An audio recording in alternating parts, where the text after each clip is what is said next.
Bonjour, j'espère que vous allez bien. Êtes-vous prêt pour une nouvelle leçon? Allons-y. Bon, de retour avec cette étude de texte que je trouve très intéressante. Elle résume le projet numéro 1 de la 4e année. Allons-y pour la lecture du texte. L'Algérie, la destination incontournable. Considérée comme une belle destination touristique, l'Algérie ne cesse pas de fasciner ses visiteurs par ses richesses touristiques, sa glorieuse histoire et sa diversité culturelle de chaque région. D'abord, avec un adorable tempérament méditerranéen, l'Algérie et ses villes côtières offrent aux visiteurs un joli panorama qui permet d'admirer à la fois la mer Méditerranéenne et les majestueuses montagnes verdoyantes. Une magnifique image de l'Algérie est aussi peinte par son grand sud jalonné par de belles oasis, des dunes de sable doré et des parcs naturels à ciel ouvert. Ensuite, malgré les massacres et les difficultés de la vie sous le joug colonial, le peuple algérien arrache son indépendance. En sacrifiant leur vie, leurs biens, les Algériens peuvent recouvrir leur liberté et chasser l'occupation française de leur pays. En effet, ce peuple mérite d'être respecté grâce à sa bravoure et sa révolution glorieuse. Enfin, on peut également évoquer la variété culturelle de ce pays qui se manifeste dans les belles habits traditionnels de chaque région, l'artisanat traditionnel, la diversité de son répertoire musical et surtout les différents plats succulents que vous pouvez goûter tout au long de votre séjour en Algérie. Finalement, c'est un rêve d'aller visiter l'Algérie un jour. Magnifique pays et magnifique peuple qui se caractérise par la gentillesse, l'hospitalité et le plaisir d'offrir. Des valeurs nobles qui sont plus importantes que toutes les richesses du monde. Allons-y, on commence avec la compréhension de l'écrit. Donc, quel est le thème de ce texte? Comme vous le savez, le thème, c'est le mot-clé, c'est le sujet dont on parle. On ne va pas trop parler. On a le titre, donc c'est le thème. L'Algérie, une destination incontournable. Donc, je vais écrire la réponse et on se retrouve pour la deuxième.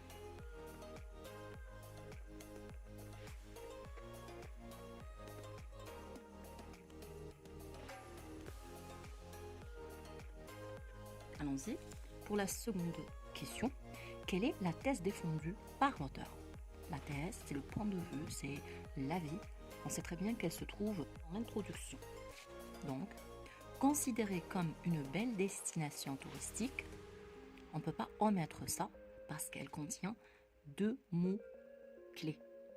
Parce qu'on sait très bien que l'objectif du projet, ou là le thème du projet numéro 1, c'est inciter les touristes à venir découvrir mon pays, donc destination touristique, c'est très important, c'est un mot-clé.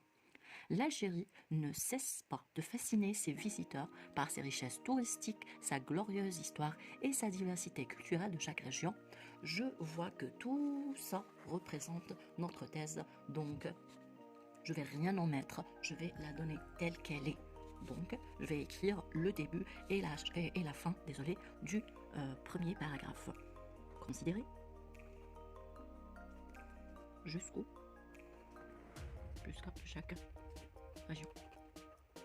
Passons à la troisième. Réponds par vrai ou faux. L'Algérie cesse de fasciner ses visiteurs par ses richesses touristiques. Donc cette phrase, on a déjà lu ça. Donc c'est dans la première partie du texte. L'Algérie ne cesse pas. Il suffit de chercher la phrase qu'on vous donne dans le texte et voir si elle est la même, si on l'a changée avec le contraire, avec un synonyme, etc. Donc ici, par exemple, on a supprimé ne pas, ne cesse pas, cesse. Automatiquement, la réponse est fausse. Deuxième phrase, une magnifique image est aussi dessinée par son grand sud. Donc automatiquement ici on parle du patrimoine naturel, c'est dans le premier paragraphe. Allons-y, cherchons, donc j'ai repéré sud, donc regardez, alors revenons en arrière, une magnifique image de l'Algérie est aussi peinte. Ici, on a utilisé le mot dessiner. Dessiner et peindre, ce sont des synonymes, si on peut dire ça. Donc, la réponse est juste. Deuxième phrase, vrai. Troisième, les Algériens ne sacrifient pas leur vie et leurs biens. Là, automatiquement, il ne faut pas chercher en haut, il faut chercher au-dessus de la phrase précédente. Et donc, c'est le paragraphe qui suit. Alors, on va chercher les mots-clés. On a sacrifié, on a bien, etc. Donc, je trouvais que, malgré les massacres, etc., les Algériens peuvent recouvrir, non, c'est pas ça, en sacrifiant leur vie et leurs biens. Donc ils ont sacrifié et automatiquement ici la réponse est fausse. D'accord? Les Algériens ont sacrifié leur vie et leurs biens et pas le contraire. et non pas le contraire, désolé. L'aspect culturel comprend les habits, l'artisanat, la musique et les plats. Automatiquement, c'est le paragraphe suivant. Enfin, on peut également évoquer la variété culturelle de ce pays qui se manifeste dans, premièrement, les habits traditionnels, l'artisanat traditionnel, musique et les différents plats. Automatiquement, cette réponse est juste. Je vais écrire donc la première.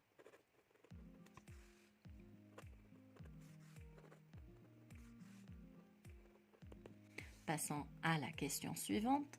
Relève dans le texte un connecteur et un argument.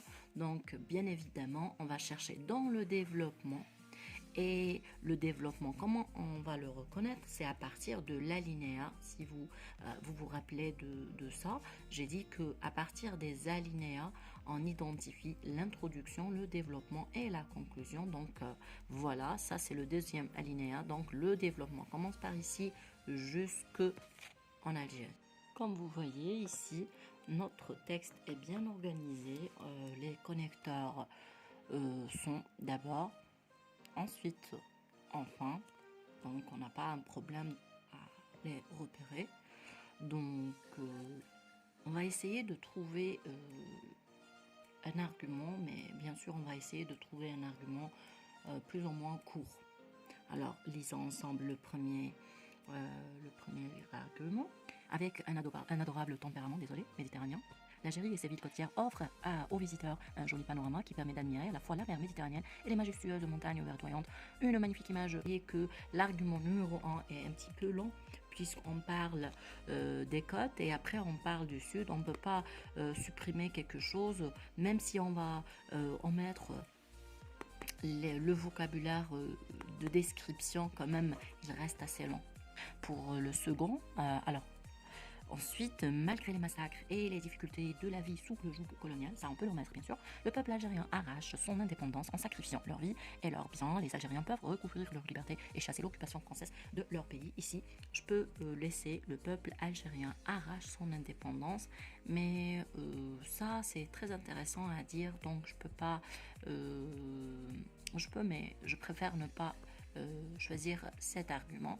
Voyons voir pour le dernier. Alors, on peut également évoquer la variété culturelle de ce pays qui se manifeste dans les belles habits traditionnels de chaque région, l'artisanat traditionnel, la diversité de son répertoire musical et surtout les différents plats succulents que vous pouvez goûter tout au long de votre séjour en Algérie. Si vous vous rappelez de ce que je vous dis à chaque fois qu'on aborde une étude de texte, je vous dis qu'on a des réponses parmi les questions. Alors, est-ce que vous avez vu la partie D de vrai ou faux? L'aspect culturel comprend des habits à l'artisanat, la musique et les plats. Ça, c'est un argument sans le vocabulaire amélioratif et bien sûr le vocabulaire de description. Et voilà, on a notre argument. Notre argument dit que on peut évoquer la variété culturelle de ce pays qui se manifeste ou qui comprend les habits, l'artisanat, la musique et les plats. Voilà, je vais écrire cet argument et on revient, d'accord? Donc le connecteur, je vais choisir enfin, et l'argument, je vais écrire ce que je viens de dire.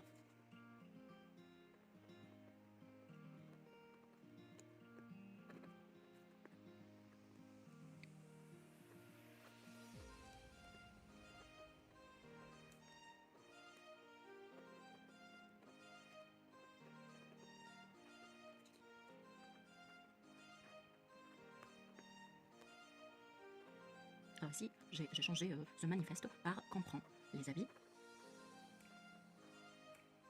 l'artisanat, la musique et les plats. Voilà, passons à la question suivante.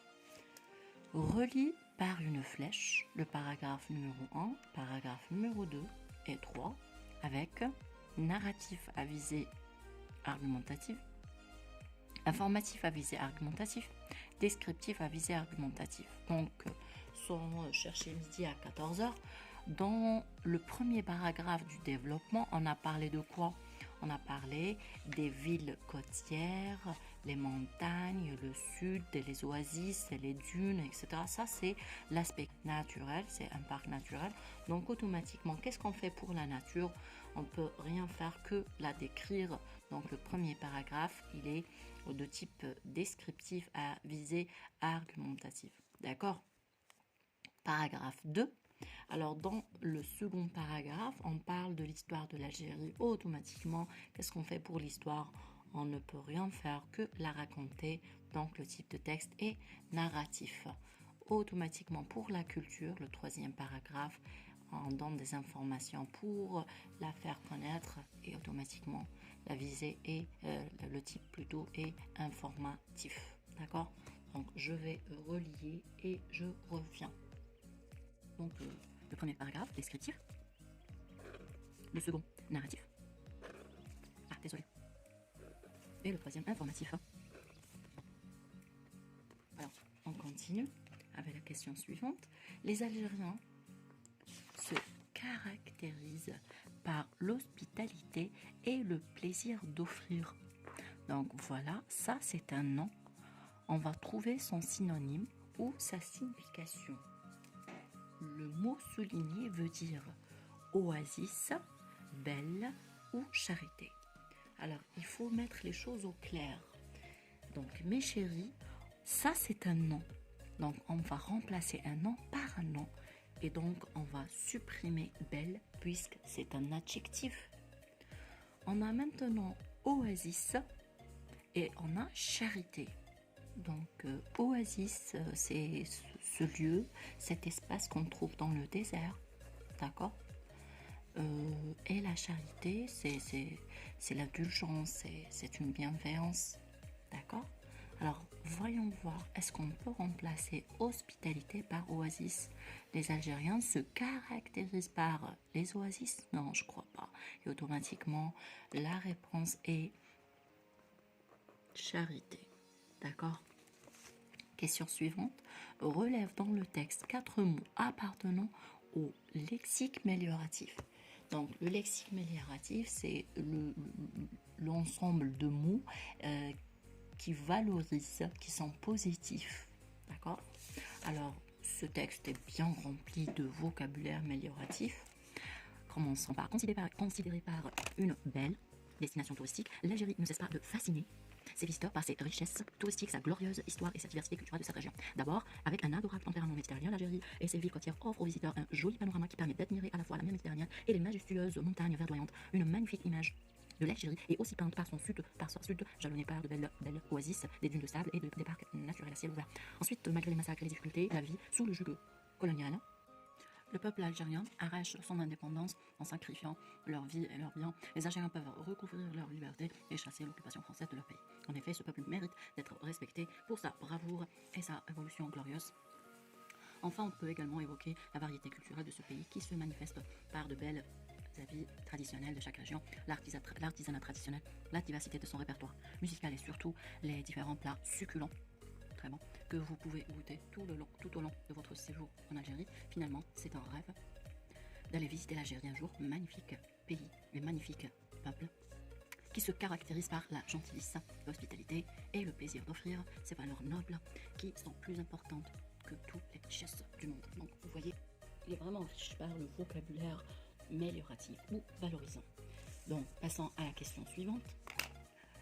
Encadre antécédent, entoure le pronom relatif, puis souligne la proposition subordonnée relatif. Donc ça c'est très facile.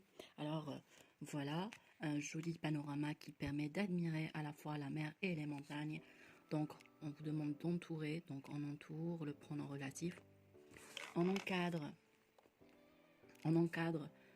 l'antécédent, voilà, c'est panorama. Joli c'est un adjectif, d'accord, un panorama, d'accord. Et on souligne la proposition subordonnée relative, voilà, elle commence par qui et se termine par les montagnes. Donc un petit rappel, l'antécédent, c'est le mot, et plutôt c'est le nom, pour être plus précise, c'est le nom qui précède le pronom relatif. Voilà, ça c'est une proposition subordonnée relative. On continue avec la 9e question. Souligne la proposition subordonnée, puis indique le rapport exprimé. Voyez-vous ici, le mot rapport signifie qu'on parle de deux thèmes, soit la cause ou la conséquence. Donc c'est très facile puisqu'on a abordé ces deux thèmes dans le projet numéro 1. Donc, on va essayer de lire la première phrase. Le patrimoine algérien est tellement riche et varié qu'il attire de nombreux touristes. On a l'expression tellement que, je peux la remplacer par si que. Le patrimoine algérien est si riche et varié qu'il attire de nombreux touristes. Je peux la remplacer par si bien que. Le patrimoine algérien est riche et varié, si bien qu'il attire de nombreux touristes. Je peux la remplacer par c'est pourquoi, par conséquent, donc, alors. Donc, je crois que vous avez deviné qu'on parle de l'expression de la conséquence. Donc, je vais la souligner. Et j'écris proposition subordonnée de conséquence. Deuxième phrase. Ce peuple mérite d'être respecté parce qu'il est très brave. C'est très courant, c'est très connu comme expression parce que c'est la cause. Je peux la remplacer par étant donné que, vu que, ce peuple mérite d'être respecté, vu qu'il est très brave. Je peux la remplacer par car, ou en effet, ce peuple mérite d'être respecté car il est très brave. Je peux la respecter. Je peux la remplacer, désolé, par en effet, ce peuple mérite d'être respecté. En effet, il est très brave. D'accord? Et j'écris proposition subordonnée de cause. 10e question, complète par occupation. Une occupation, ça c'est un nom. Possède, c'est le verbe posséder avec il ou elle au singulier. Culturel, c'est un adjectif. Donc adjectif. Guerre, c'est un nom. Touristique, c'est un adjectif. Un verbe, un nom. Alors, voyons voir. L'Algérie, c'est le sujet, donc on a besoin d'un verbe. Il y a un seul verbe, possède. Une richesse, ça c'est un nom. Et un patrimoine, donc on a besoin de deux adjectifs. Et voilà, on a deux adjectifs. Une richesse, c'est un nom au féminin, donc on a besoin d'un adjectif au féminin. Un patrimoine, c'est un nom masculin, donc on a besoin d'un adjectif masculin. Donc culturel, ça, il est masculin, donc un patrimoine culturel, une richesse touristique, d'accord? Varié, donc son peuple mène une sans merci. Une, donc féminin. On a deux noms, féminin bien sûr. Est-ce qu'il a mené une occupation ou une guerre? Bien évidemment, une guerre sans merci. Contre qui? Contre l'occupation, puisqu'on a l'apostrophe, ça confirme qu'on doit utiliser le mot qui commence avec une voyelle. Voilà, je vais écrire et je reviens.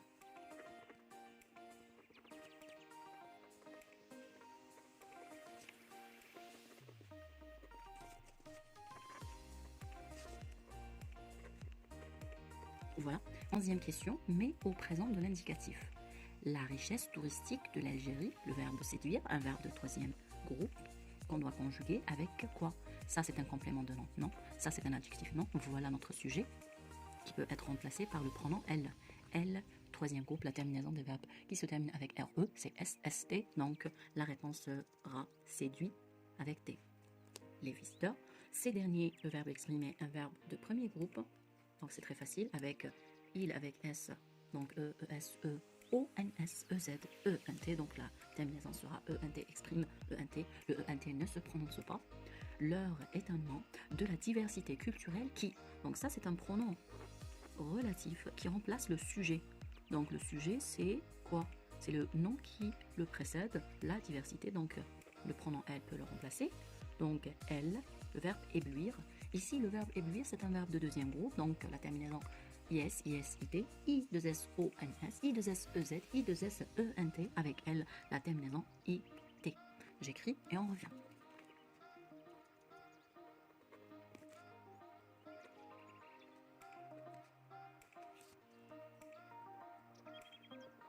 Voilà, je continue. Deuxième partie de l'étude de texte, production écrite. À l'occasion de la fête du 67e anniversaire du déclenchement de la révolution algérienne, du 1er novembre 1954, rédige un texte narratif, voilà, on a précisé le type de texte, qui met en valeur le rôle d'un héros, ça c'est le thème, rôle d'un héros de votre choix pendant cette guerre. Comme boîte d'outils, on a les noms, guerre, soldats, mujahid, courage, femme, anti, révolution, sacrifice, nourriture, colonisateur, indépendance, l'armée, documents, armes, bombes, mort, lutte, blessé. Comme verbe, on a mener, transporter, lutter, participer, être, snipper, tuer, soigner, aider, résister, libérer, sacrifier, recouvrir. Comme adjectif, héroïne, héros, courageux, courageuse, grand, militante, grande, militante, combattante, français, etc. Critères de réussite. Respecte la structure de ton texte, introduction, développement et conclusion. Utilise les connecteurs logiques, mais les verbes au présent de narration. Donc, un petit rappel, on a une structure qu'on doit respecter. Dans l'introduction, je dois avoir le thème, idée sur le thème, la prise de position, qui veut dire le verbe d'opinion, et bien évidemment la thèse. Le développement doit contenir connecteur argument justification, connecteur 2 argument 2 justification et connecteur 3 argument 3 justification. Je veux dire par justification exemple ou cause ou conséquence ou un rapport, peu importe lequel. Donc pour la conclusion, là on doit utiliser un connecteur de conclusion plus la confirmation ou la réaffirmation de la thèse. Donc on a abordé ce thème en classe, on a fait le rôle des enfants en citant comme exemple Petit Omar. Le rôle des enfants, c'est rassembler les dons, c'est transporter les lettres et les documents dont les moujahidines ont besoin, surveiller et avertir, surveiller les ennemis et avertir les moujahidines en cas de danger, donc, etc. Comme rôle de la femme ou des femmes, citant comme exemple Hasiba Ben Boli ou Fatma Soumar. Ça, on les a étudiés en classe. Par exemple, on a dit que le rôle des femmes, c'est par exemple préparer les repas, soigner les malades, prendre soin des enfants des martyrs, faire diversion, rassembler les dons. Elles aussi, elles peuvent rassembler des dons. Hasiba Ben Bouali, elle transportait les bombes et les plaçait dans des lieux fixes. Vous avez l'embarras du choix. Donc moi, j'ai choisi un autre thème pour enrichir votre vocabulaire. Je choisis Cherif Boubarla. Lisons ensemble, écoutez-moi bien. Cherif Boubarla, la destinée singulière d'un résistant. Introduction. Résistant héroïque de la conquête française en Kabylie. Mohamed El-Amjad Ben Abdelmalek, surnommé Cherif Boubarla, vient de l'ouest du pays et se consacre par sa destinée à l'unité nationale dans la résistance contre le colonialisme français. Développement. Du part pionnier des résistances populaires, il organise sa révolte dont il devient le symbole et fait du Dodja le point de départ et la base arrière à sa résistance. D'autre part, dénoté d'une capacité et d'une force de persuasion, il relie la majorité des tribus de la région qui subissaient les pressions et les représailles des forces de l'occupation française à sa résistance. Par ailleurs, également prêcheur d'un discours de guerre sainte contre l'ennemi, il dévoue son temps à répandre sa religion dans toute la région de Kabylie. Pour conclure, adversaire redoutable, persuasif et religieux, Cherif Boubarla marque à l'histoire de l'Algérie comme un chef de guerre et un symbole de soulèvement populaire face à l'occupation française. Voilà le texte que j'ai choisi. Si vous êtes toujours là, cela veut dire que vous avez apprécié mon contenu. N'hésitez pas à vous abonner afin de recevoir plus de vidéos. Merci, à la prochaine.